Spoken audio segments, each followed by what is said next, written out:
In this video, you'll discover the most powerful methods that you can use in order to reverse insulin resistance. Insulin resistance is a major issue that we face in today's world. It's estimated that 1/3 of overweight children and teenagers have insulin resistance, and it's estimated that 30% of the US population has insulin resistance as well. Now, when we look at this issue, it's a problem that most people aren't getting true answers to. Most people go to their doctors and are getting pharmaceuticals, but they're not being given the proper tools to reverse this issue. Yes, I said reverse it because insulin resistance, type 2 diabetes-based insulin resistance, is something that you can reverse 100% and get great results with. You just have to know the proper strategies to do so, and that's what I'm going to teach you in this video. We're going to talk about the different lifestyle factors that you can do right in the comfort of your home that include nutrition and just, daily habits that are really going to help you reverse this issue. And so by the end of this video, you should be really geared up in order to get the best results possible in reversing insulin resistance. But before we get started, I'm Dr. Zarowski, and welcome to the channel. If you're new to the channel, it's a pleasure to have you here. Be sure to subscribe, hit that bell notification, and join our notification community. That way it can help you excel your health and your life. Now let's go ahead and get started here. Now, what I want to do is just talk about insulin resistance in general, what it is, what's happening. I always find when people can truly understand the condition that they're facing, they're just so much more able to actually go and reverse the issue. So let's talk about it. So first of all, let's say you consume some carbohydrates, you consume some sugar. Essentially what happens from there is your blood sugar rises. As a result of your blood sugar rises, your pancreas is going to go and release insulin, okay? It's just a natural response, and this is a good thing. So the pancreas releases insulin, and then that insulin is going to put the sugar, the blood sugar, into the cells and store it for energy. But there's a big problem with insulin resistance. When that insulin's going around cleaning up that blood sugar and put it into the cell, if there's insulin resistance, it can't get it in. And so what happens is it stops right there. Sugar can't get into the cell. Because the sugar can't get into the cell, the pancreas continues to release insulin.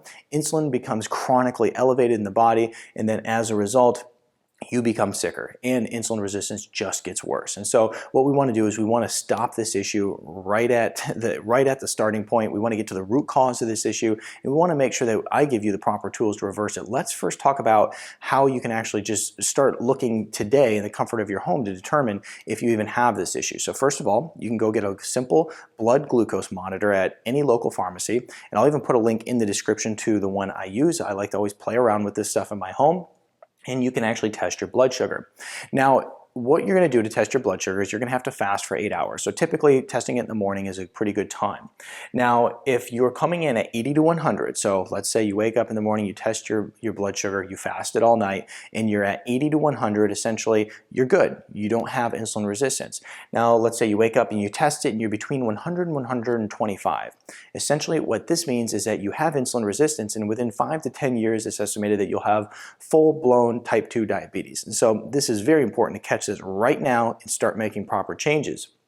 Now, if you wake up and you take it and you're over 125, that means that you have insulin resistance that is basically a full-blown type 2 diabetic. And so we want to really be cautious here and make sure we're taking the proper steps. Now, let's talk about a couple symptoms you'll have associated with insulin resistance. So the first is going to be intense thirst and hunger. So, you always know that person who is, not only always thirsty, but when mealtime comes around, they get hungry to the point where it's affecting their mood, making them angry, everything. So intense hunger, also fatigue, right? I mean, they're just fatigued all the time, mid-afternoon, that kind of thing. Tingling in the hands and feet. This is, the diabetic neuropathy. We're also going to have frequent urination issues, running to the bathroom all day and all night. And then also hungry post meals. Okay, so you eat your meal, you're not satiated, you feel like you need to just keep eating. It's almost like something isn't turning that mechanism off in your body that tells you you're full when you are. You're also going to have dark patches on the skin. This is typically a little bit later when you have insulin resistance, as in you've had it for a prolonged period of time. Lots of belly fat, and then also even another symptom is crashing post meal. So you eat your meal and then you just totally crash and fatigue out from it. So we want to make sure that if you're having those different symptoms, you are going to want to make changes today. Now, like I said, the good news is you can reverse this issue. How long does it take? Okay, this is a popular question that I get, and I always say 6 to 12 months. Now, if you're on the lighter end of the spectrum, maybe you're right in here, then you're probably going to be looking somewhere around 6 months. Now, if you're someone who is full-blown diabetic, you've been that way for a while, you're probably going to be about 12 months and above. And so, with knowing that, you're able to kind of just gauge and go, okay, hey, I'm in for the long haul. I just have to start making changes today. And it's going to take time, but you know what? I'll just make those changes and know that the results are coming. Even though the results are going to take time, they are coming, and I'm working to heal my body every single day. Now let's talk about some of the different lifestyle factors that you can utilize in order to reverse insulin resistance, right? Because it's not just about, nutrition. It's not just about one thing or the other. It's about putting it all together. That's what I'm going to help you do. First is a ketogenic diet. If you follow my channel, you're probably very familiar with the ketogenic diet. And you probably also know at this point it's very powerful when it comes to reversing this problem with insulin resistance. Now, when you're looking at the ketogenic diet, essentially you're going to cut out the sugar. You're going to consume about 25 grams or less of carbohydrates when you're someone who has insulin resistance and you're trying to reverse it. You're also going to eat a high-fat diet, and so it's a good, solid, quality diet. Lots of different vegetables you're going to eat in it, lots of leafy greens, and it's going to really help you drive down inflammation in the body, heal the insulin receptor, lower your insulin levels, and then of course give your body the proper building blocks in order to recover. I mean, one of the things that happens with diabetes is it starts destroying your nervous system. And so when you follow the ketogenic diet, it's going to really help build your nervous system up because it's a diet that has tons of fats in it, and those fats are very good as the nervous system is made up of primarily fat. So it's always good to follow the ketogenic diet during this time. You're going to be burning that fat off your body, reducing belly fat, and then also, burning that fat for energy. And so when you put all that together, it's a very powerful formula for reversing insulin resistance. Intermittent fasting. Now, intermittent fasting is where you're going to eat all your meals within a short period of time, and you're going to fast for a long period of time. So an example of this would be fasting for 16 hours out of the 24 and eating all your meals within an 8-hour period. A lot of people even like to push it further and eat all their meals within just like a 4-hour period and fast for 20 hours.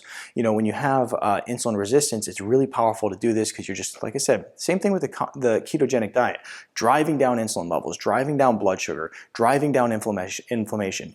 Healing the cell receptor. It all works so well, and it's just such a powerful combination when we start putting these things together. Next thing on our list is going to be water fasting. Now, like I said before, fasting is just a critical component when it comes to reversing insulin resistance. Doing a water fast is also very powerful. I like to have people I'm working with do like 3-day water fasts, and it really helps with the insulin resistance issues. Now, what I recommend if you're a type 2 diabetic and you're looking to do this, you work with your doctor because there's going to be medications that come up. There's things that have to be taken into consideration. You must work with your doctor on this during this time and even be monitored if you're someone who has severe insulin resistance. But water fasting and just fasting in general is a powerful tool in order to help reverse this issue. Now, I'm referring to a 3-day water fast here, and then just regular intermittent fasting is powerful as well if this just sounds like it's too much for you. And what I'll do is I'll put a link to my water fasting video in the description below so that if you want to learn more about it, you can. Now, the other thing that you must do here is exercise. It's so important to exercise, and I'm not talking about going to the gym and being, the next, big gym buff, not being the next long distance runner. I'm just talking about just general exercise. If you're doing nothing, and most people who have insulin resistance are not exercising enough, and in most cases aren't exercising at all, it's so important to actually start exercising, right? Just get out, get moving. And one of the most powerful exercises that you can do if you have insulin resistance is doing high intensity interval training. And even if you did it for 5 minutes a day, it's incredibly powerful for driving down blood sugar levels and really creating stability. And so high intensity interval training, like I said, it's a very intense workout for a very short duration of time. I'll have some of the people that I'm working with who have insulin resistance get up in the morning and do like a 5-minute HIIT workout, first thing right in the morning. It has been proven to offer stability in their blood sugar throughout the entire day if we do that. So powerful stuff there. If you're not familiar with it, I'll put a link in the description so you can learn more about that topic. Now let's talk about nutrition, okay? Because we talked about some of the lifestyle factors that are critically important for reversing insulin resistance. Let's talk about some of the things that you can do nutritionally that are going to be incredibly powerful as well. Now, here's some of the different nutrients. Like I said before, when we look at insulin resistance, we want to really storm the insulin receptors with nutritional cofactors that are going to be really powerful for creating more insulin sensitivity. chromium and biotin are powerful when it comes to this, okay? So they're synergistically proven to improve glucose tolerance. They also help reverse diabetic neuropathy. A lot of people are facing this. Enhances glucose transport, okay? So we're talking about glucose transport into the cell. Remember, the blood sugar couldn't get into the cell. It's going to enhance getting it in there. And also is going to increase insulin receptor sensitivity. That's so important when we have this issue because the receptors just come burn out. They don't work anymore. So we have to increase the sensitivity and fire them back up, get them working. The chromium and biotin are going to help with that. Let's talk about bitter gourd. Okay, I love bitter gourd when it comes to insulin resistance for a couple reasons. First of all, it is so powerful and has been approved as an anti-diabetic drug in China. Okay, this is something that's 100% natural. We're not talking about pharmaceuticals here. We're not talking about drugs here. We're talking about very natural nutrition. It also exhibits hypoglycemic effects, meaning that it drives the blood sugar down. And it also contains insulin-like polypeptides. Okay, so what we're finding here is that bitter gourd acts a lot like insulin in the body. It drives down the blood sugar and is really important if you're someone who just has chronically elevated blood sugar and insulin levels. Now, the Gymnema sylvester is also really powerful. It is going to support glucose metabolism. It also is going to reduce fasting blood sugar testing scores along with your HbA1c scores as well. So basically, if you're using this, it's going to help when you go and you take those tests, you're going to find that it's driving down those blood sugar scores. Super powerful. Stimulates beta cell growth. This is important because ideally what we want is, proper insulin production, and it's going to help stimulate the pancreas to have healthy insulin production during this time. And it also is going to curb sugar cravings, which is incredibly important because what happens is when you have insulin resistance, what the unfortunate thing is, the very thing that fed the problem, you crave badly, okay? So you crave carbs, you crave sugar, all of that. So the nutrients here are going to help curb those cravings that you're having.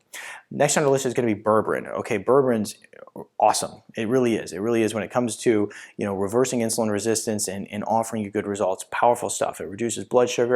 It outperforms many popular blood sugar medications out there. It also increases glycolysis, so basically, working with sugar in the cell. And then it also slows down the breakdown of carbohydrates in the gut. So if you're eating a carbohydrate-rich meal or even, veggies that have carbohydrates in it, it's just going to help slow down that absorption so that you don't get blood sugar spikes from them. So anyway, like I said, it's about putting this all together. It's about putting those lifestyle factors, the nutritional factors, storming the insulin receptors with proper nutritional cofactors that are going to help make them more sensitive. And what I'll do too is I'll put a link in the description below to a formula that we use clinically that has clinically relevant doses of these different nutrients in it that are going to help balance out insulin, bring down blood sugar, and get you the results that you need. We use this an enormous amount in a clinical setting, and we see great results with all the post-testing and pre-testing. So I'll put a link in the description below, and it'll have all the research with it too. So be sure to check that out. Also, give this video a thumbs up, share it with your friends. Like I said, lots of people, 30% of people in the US are facing this issue. Share it with your friends because I'll appreciate it. They'll appreciate it. If you have questions, put it in the comment section, and be sure to subscribe to the channel so you never miss information that's going to help you, increase your weight loss, fat burning, teach you how to exercise, everything. We're going to teach you everything you need to know about natural living. So be sure to subscribe, hit the little bell notification so you never miss new content, and check out my other videos that are going to help you improve your health. I'll see you in the next video.